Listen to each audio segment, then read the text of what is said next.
Good afternoon, everybody. It is fantastic to be able to join you for the final webinar in this series. I cannot quite believe that we are on to the sixth one already. As ever, I'm just going to wait just a minute or two just to allow everybody who wants to join live to be able to do so. But of course, there is going to be the recording as ever in exactly the same place on YouTube and on my website. So we'll wait another minute and then we will begin our webinar looking at developing and ensuring effective revision.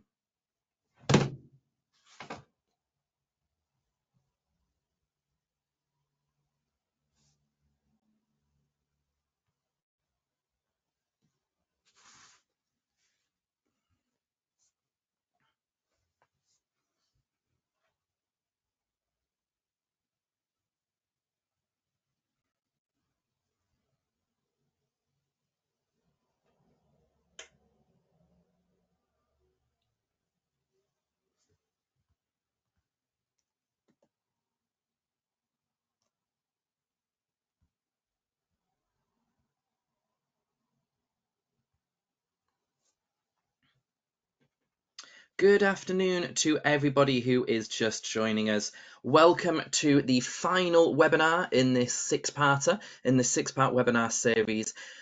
We've covered a lot, haven't we, over these 6 webinars? It'll be almost 6 hours worth of input by the time we have got to the end of today, almost a full day's worth of free PD on and around metacognition. We started, of course, with metacognitive theory, beginning to move our way through modelling and questioning, then looking at how we could develop independence in our students and ensure that feedback and evaluation was delivered correctly and utilised in a more effective manner. We're going to be wrapping up today with a consideration of effective revision. Now, this is probably going to be a bit of a short webinar. There's a lot that I have to say on this topic that I have already covered throughout the rest of the webinars. So what I don't want to do is repeat myself too much today. So really, I'm going to pull together a few of the ideas that I've dropped in to the other webinars over the next 25 or 30 minutes or so, and then we'll bring everything to a bit of a close. So without further ado, let me begin. So like I've said, we're at the end of our metacognitive webinar journey. Of course, all of these recordings are going to be available for you online. My website and I am only a click away. I'm only an email away or a message away from any and any questions. And as ever, all of my contact details are on the screen in front of you. Please do reach out to me. Oh, gone too far. There we go. Please do reach out to me with any questions you've got. As we've reached the end of the webinar series now, there's going to be no more input from me. No more of these webinars are going to be hosted this academic year anyway. But that doesn't mean that you can't reach out, ask questions, carry on the conversation. I'm across social media. You've got my website. You've got my email addresses. Please do reach out to me. The final request, of course, if you are in a position to contribute towards the financial sort of costs of me hosting these webinars, and you have enjoyed the PD that you've received, that payment link there on the right hand side, you can donate anything from £1 upwards, and it's all used to ensure that this sort of thing can be done for free, again, to open it up to as many people as possible. There is the opportunity, of course, to pop questions into the chat box and into the question function, but it's unlikely that I will be able to get to them whilst I'm talking, whilst I'm delivering. I will happily take any questions that you have at the end, but of course the vast majority of people, around 99% of people actually, are now catching up on the recording. We've got sort of single figures for those attending live, whereas we're looking at 3 or 4 digit numbers catching up on the recording. So if you are one of those people in the recordings, then please do just drop me an email with any questions that you might have. Very simple webinar today. We're going to look at why students can be so poor at revising and exactly what we can do within our own classrooms and across our schools in order to address some of those difficulties. So it's become evident to me really that although we've moved forward as a sector around understanding what effective revision looks like, and though students may be getting better more generally at revising, I still don't think that students are always revising in the most effective manner. What I'm not going to spend time talking about today is the working environment. I think a lot has been said and a lot has been done and written about that before. If it's something that you'd like to pick up with me, again, please do reach out. But I'm more thinking around sort of the metacognitive and the cognitive sides of revision. And I think that there's two main issues really that are stopping students from being able to revise effectively. And it's because there's only a couple of reasons really, a couple of issues, that today is that little bit short because it's quite clear what we need to address. And one of the things is quite easy and one of the things is less so. I think firstly, students typically will revise the wrong content. Now, I'm not saying that students don't read the revision list correctly, but what I'm saying is that students don't understand what it is they are strong at and what it is they need to work on. Students are notoriously poor, because they are novices, at correctly identifying the things that they really need to focus on. Now, we've discussed a lot of that during, I believe it's the 4th webinar, wasn't it, around feedback and evaluation. So if you're really wanting to get into that, I'm going to cover a little bit of it today, but it was really that 4th webinar that we explore that in a lot more depth. If students are going to be doing work, then they need to be working on the correct things. They need to be revising the things that they're weakest at. They don't need to be spending all of their time on strengths. And so that's the first issue with revision. If students are not able to identify what it is that they actually need to work on.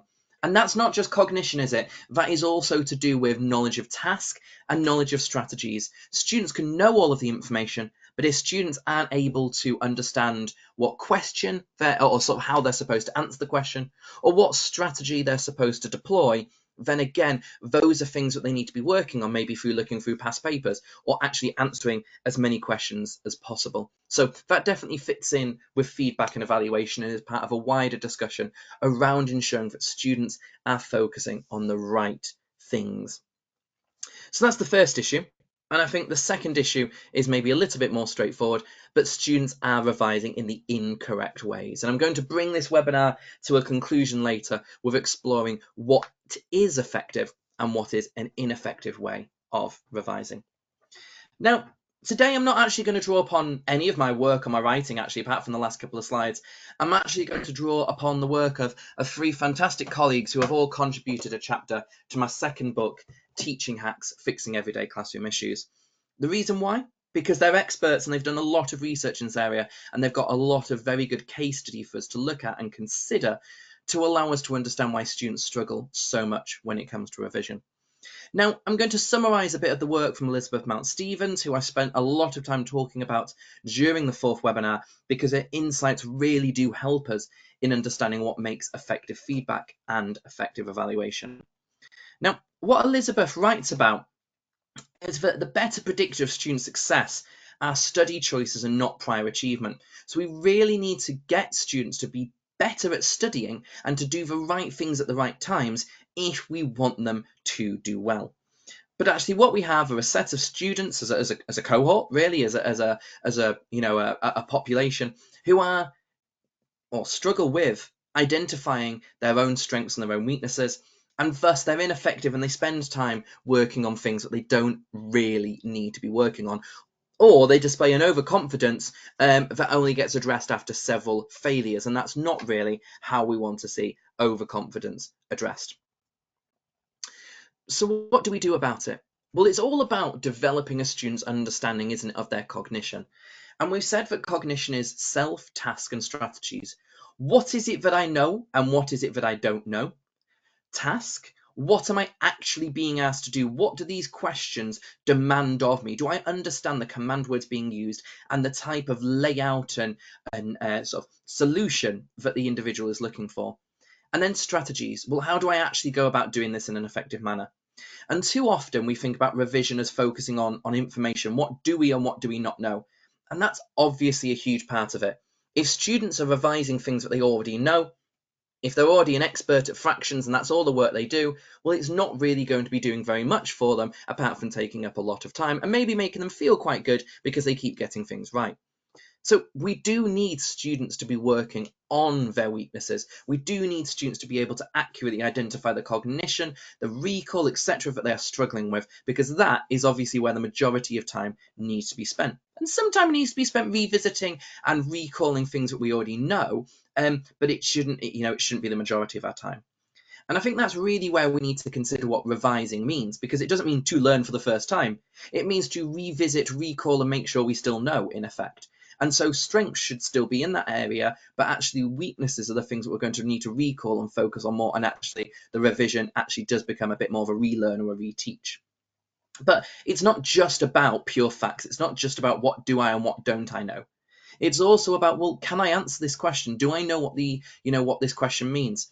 We'll all have got students who do well on questions 1, 2, 1, 2, 4, and 5, but question 3 they just can't do. So actually their revision time doesn't need to be spent on knowledge, but it maybe needs to be spent on understanding that question and exactly what to do. And it's the same with strategies, isn't it? We've got a lot of students who can understand the self and the task, but they really struggle with, say, problem solving or applying their knowledge in new contexts because they have to leave their trusty strategy, their trusty approach behind. And so those students probably need to spend a bit of time considering topics in different ways and exploring them, utilizing different approaches. So that's the first caveat, that revision isn't just knowledge. It is about everything that we might be tested on or we're attempting to show. And this is where an individual's judgment of learning and their ease of learning predictors need to be evaluated. We need students to consider how easy something is going to be, or how easy they found something, and their judgment of their learning. So how well did it go? How effective, how effective was I? We need students, in effect, and this is what I spoke about for basically 60 minutes in the fourth webinar, we need students to be able to recalibrate how well they think they've done versus how well they actually have done, so that they can accurately determine the topics that they need to be working on. So that's an absolutely crucial thing. And one of the things that Elizabeth identifies in a chapter are the use of exam wrappers.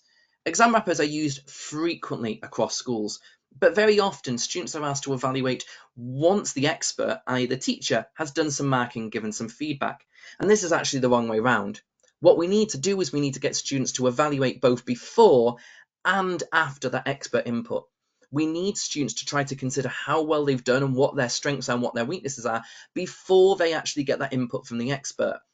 If we're wanting a student to be able to identify misconceptions, or if we're wanting a student to improve in our subject area, what we don't want to do is just tell them the answer straight away. We want to give them an opportunity to see what they can and cannot do. Then we give them the feedback to improve. And it's exactly the same with their metacognition and their abilities to revise effectively. We need to give students the opportunity to consider how good they are at something and what they need to work on and what their strengths and weaknesses are. And then we need to give that student an opportunity to consider how accurate they were once they have got that expert input. And that brings us on, of course, to how can we get students to improve. And one of the most effective things that Elizabeth found was actually we get students to reflect on the study choices that they've made. And we need students to come to their own determination that they need to be more effective. So this isn't just about students being told that they need to be better, but it's about students actually finding out, students actually coming to that conclusion themselves. Then, as the expert in the room, we can then lead on the new strategy. We can then demonstrate and model and explicitly teach to students this new, better way of learning, and provide that rationale for it so that students understand exactly why they're doing what they are doing. And then we provide students with guided practice for that new strategy. So again, we need students to come to their own realization, really, and maybe it needs some input from us and we need to push them in the right directions. But we need students to go in the right direction. We need them to realize that they need to change what they're doing. And then we can provide that modeling and that input for them and show them the best way to go. Now, the next input that I want to draw upon is this from Katie Holmes, who looks at revision in a more explicit and more sort of whole school manner. And her conclusion from her experiences and the research and observations she's done, and I don't think we disagree with any of this, is that students are typically quite poor independently. They can give up too easily. They will often turn to Google and just Google things, believing that that will help them. They will revise ineffectively, like we've said, and students will often be passive as opposed to active, independent learners. So what we have here are a set of 5 characteristics that we're probably all too familiar with. So what can we do about it? What are some of the things that we can do? So we need to ensure that our students are being active rather than passive within their study and within their revision strategy. So you'll see that within the Elizabeth Mount Stephen chapter, that's very much in relation to, well, how do we ensure that students are doing the right things? And then once that's been established, the work here by Katie Holmes is, well, how can we actually ensure that students are doing the right things in the right ways? And this is all about ensuring that students are not passive, that they're not just writing notes and they're just not aimlessly going through their work, but it's very, very clear what it is they need to do, and the students are being active within their work. And it means using approaches such as flashcards and brain dumps and mind maps and self-quizzing to ensure that the work that is being done is active as opposed to passive. As I conclude later, it should make the brain hurt. The brain is a muscle. Revision should be working it out. So if the brain isn't hurting, then we're not doing something right. It's as if you're going for a run and you're trying to become the best runner in the world, but actually you do a run and you get to the end of it and you go, well, I'm not very tired at all. Well, actually, it was the wrong training. It didn't push you. It didn't push you. You should be out of breath. You should be building up a bit of a sweat. And it's the same with the brain. We might be getting better and better, but we should still be working out the brain, and it should still be getting tired. It should still have a workout. Now, one of the things for Katie Holmes is really big on in the work that she does, and she shares a lot of work both within my book and within her sort of other writing, is around ensuring that what we see and what we determine as effective revision is seen across the school, and it's seen within every single year group. And there's a number of reasons for this, and there's a number of reasons why she's developed tutor programs that help to support this. It's a lot of her work that I've leaned on within my more recent book, Maximizing Tutor Time. So in this one here, talking about how we can actually develop sort of effective revision in tutor time, and it's building upon the work that Katie does. Now, there's several reasons for that. Consistency. We need every student to be getting the same high quality input, and of course that supports the equity and inclusion for students. By ensuring that common and high quality curriculum, we're also ensuring that clarity and simplification for students. They're not getting different messages from different people or different quality of input from different areas within school. And all of this is going to lead to improved outcomes. The difference between a cohort of active revisers and passive revisers is going to be significant. So, flashcards, what do we do here? A key message that we need to deliver to our students is that creating flashcards isn't revision. Creating flashcards is passive. It is not particularly hard for the brain to do it. You're not having to think particularly in depth. You're often just copying information off a knowledge organizer or out of a textbook. So that in itself is not really high quality, effective revision. Verbal and written testing rather than internal monologue is crucial. Where you test yourself and it's just your internal monologue answering, it's very easy for you to say, oh, that's what I meant. That's what I meant. Oh, yeah, that's what I meant. Or you start to turn the flashcard and it's just as soon as you read it, you go, yeah, that's what I had in my head. And it's just this internal thing where we're constantly saying to ourselves, oh, I was right. Yes, I got it correct. Yes, I got it correct. Verbally, or written self-testing against these flashcards holds us to account far better, because what we've written down, if it doesn't match that flashcard, then we're not right. If what we have said out loud isn't what we're about to read off the flashcard, then we are not right. So what we need to do is we need to ensure that students are actually using these in effective manners rather than just writing them all out and then not really testing themselves or not really identifying that there's some things they can't do.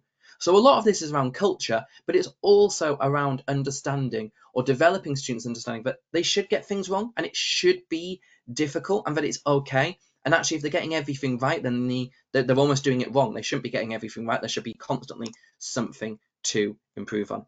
And this is where Katie suggests the Lightner method, where students are having a look at all of the flashcards every day. As soon as they get them correct, it's every second or third day. Correct again, it's every seventh day. Anytime they get them wrong, they go into the everyday pile. So if you're not too familiar with the method, really, really easy method for students to use, really effective method to teach students as well. So that is one that I would encourage, and obviously Katie does within her work as well. Now, the second thing that Katie mentions within a chapter, the second approach, is the idea of a brain dump. And this is around effective retrieval, and it's about ensuring that students are recalling as much information as possible. So one thing that I don't think is on these slides, but is absolutely imperative to effective revision or an effective brain dump, is that it's clear what you're having to write about. So saying to a student, oh, I'd love you to do a brain dump on rivers. Well, if you've just been doing rivers for the last term, then actually that brain dump isn't going to be very specific, because given 10, 15, 20, 30 minutes even a student who's forgotten quite a lot will probably still have plenty that they remember because they've been doing it for 3 months. Actually, a brain dump is only as good as however specific it is. So we actually need brain dumps to be, yes, recalling whatever you can, but it doesn't need to be a really, really broad and really, really open-ended topic, because then students aren't actually having to test themselves again. So it's more effective where students are having to write certain things out, like definitions, key points and formulas, and maybe they're told how many they need to be writing out, maybe they're given a target or they self-set a target. But what we don't want is just very open-ended brain dumps that students can very, very easily just keep writing away without actually having to force recall. And Katie mentions a really important point here. This isn't around perfect writing. This isn't about the most beautiful brain dumps ever. Learning is messy, and revision should be exactly the same. Actually, a brain dump is something that we might do very quickly and then it gets recycled. We probably aren't going to have a look at it again. We might be identifying the few things that we forgot, maybe via comparison with a sort of an exemplar brain dump. But beyond that, it's going to be something that gets recycled, put to the bottom of the pile. So it isn't about perfect writing. That'll be about practicing the exam questions or doing mocks. It isn't about the information recall.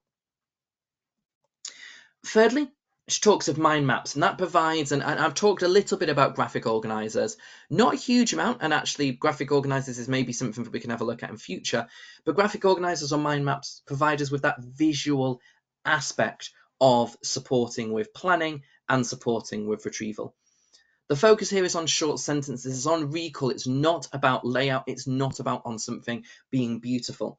The aim of these mind maps is to develop and strengthen those connections, the schemata, the mental model. This isn't about something being incredibly beautiful with highlighter everywhere. The aim of these mind maps is a visual representation of what the student can recall and looking to develop a student schemata and their mental model. And last, she talks of self-quizzing. So students can have those questions designed for them. Sometimes we can use an online platform, or sometimes students can create them from a knowledge organizer. Of course, as soon as we start heading down the creation route, it's a little bit like making flashcards, and very quickly, something quite active can become very passive. So what we need to do is we need to ensure that the making of questions is short and helpful for students, but most of the time we just need to be providing students with the questions so that they can be spending their time doing the active rather than the passive work. And all of this self-quizzing is around that knowledge of self. It's very content-based, it's very cognitive, it's sort of knowledge of self, cognitive-based. So this is around identifying the information that we do and we don't yet know. What I want to do now, draw on this third chapter, so the final bit of input comes from Patrice Bain, obviously an absolute genius, absolutely revolutionised what we know around retrieval and revision and metacognition. Her work is absolutely fantastic. And she talks a lot in the chapter she contributed to the Teaching Hacks book around revision being difficult, that it is an incredibly hard thing to do, and that students still don't particularly do it very well. Maybe students have got really ineffective forms of retrieval, and maybe students are using the incorrect metacognitive tools. And actually students, again, we had to look at this, didn't we, in the feedback and evaluation session, that students miss out on self-testing opportunities. They're skipping things that they don't know, or they skip anything that's difficult. And well, we shouldn't be surprised, because the human brain, animals are designed to be lazy. We put ourselves to the path of least resistance. The path of least resistance is things that we already know and things that are easy. The path of most resistance is the stuff that's difficult and the stuff that is hard to recall. But that is what makes effective revision. That is what is really, really important. So what can we do? How can we ensure that students actually begin to focus on some of that more difficult stuff? So one thing that Patrice does is a mini quiz where there are low or no stakes at all, and those questions are simply based upon the learning in the previous lesson. And these review quizzes are happening every single lesson in her classroom, and they're informing future reteaching. The reason for this, the reason that these are daily and what this looks like can vary, obviously classroom by classroom and context by context, is it's an opportunity for students to have a daily opportunity to verify what it is they already know, and exactly which areas they need to follow up on. So it's not just about recall for the teacher's sake, it's about recall for the student's sake to verify what it is they don't know and to understand what it is they need to focus on. So it's always worth considering, and I always do when I read Patrice's work, considering what are we already doing and how can we make it more like this and how can we begin to move the onus back onto the student. So I think that bullet points 1, 2, and 3 are very common in a lot of classrooms, but bullet point 4 maybe less so, and that's what can make this so very powerful. Patrice also outlines what she calls the 4 steps of metacognition. So whenever students are given questions, whether it's in their mini quiz or elsewhere, students have to starve all of the questions that they already know, and students are then question marking those that they don't. Students are answering their question. Students answer, and then they check all of their star questions. Anything that they believe they know, they answer it first, and then they check that they're correct. And anything that students have identified as a question mark, they go and look at the responses. So this ensures that students are engaging with content that they may not otherwise engage with. And it also ensures that, I completely lost my point there, lost my track. So students ensure that they are looking up the things that they may have otherwise left, and it helps students verify if they actually didn't know it, or whether they did actually know it and maybe it should have been a star. So linking back into Elizabeth's work around students having that accurate judgment, this is a great way, isn't it, of students accurately judging if they do or they don't know something just by simply starring and question marking their own work. And this is what happens as well with Patrice and the retrieval cards, that students actually go through their flashcards in the star and the question mark process. Again, providing students with an opportunity to verify if they think they know something and they do, they think they know something and they don't think they know something and they don't, or they don't think they know something but they actually do. So it gives students this opportunity to verify and improve their knowledge of self and what it is they actually do and don't know, and what it is or isn't they need to spend time working upon. So that's a way of incorporating the work from Patrice and Katie there. So I think my work on this is really just a summary of those 3. So we need to ensure that students are only using effective revision techniques. Now, I'm thinking of this as a leader's point of view. If we're thinking about school change, and I believe that, much like Katie said, having that commonality is really important for high quality, the consistency, the equity. So where we can have a commonality in approach for effective revision, both within, and that's really important, within should absolutely happen, and where possible between faculty areas, that is really quite helpful.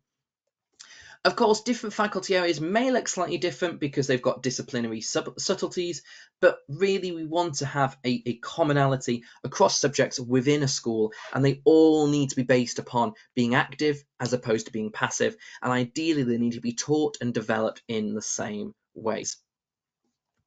So if we're thinking about this, what's passive? Well, note-taking is passive.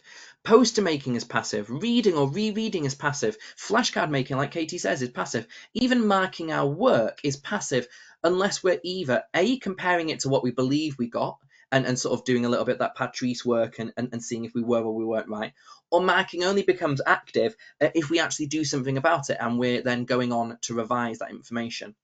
So all of those things, especially flashcard making and marking, seem active, but they're actually not. So I've got exactly the same list here as Katie.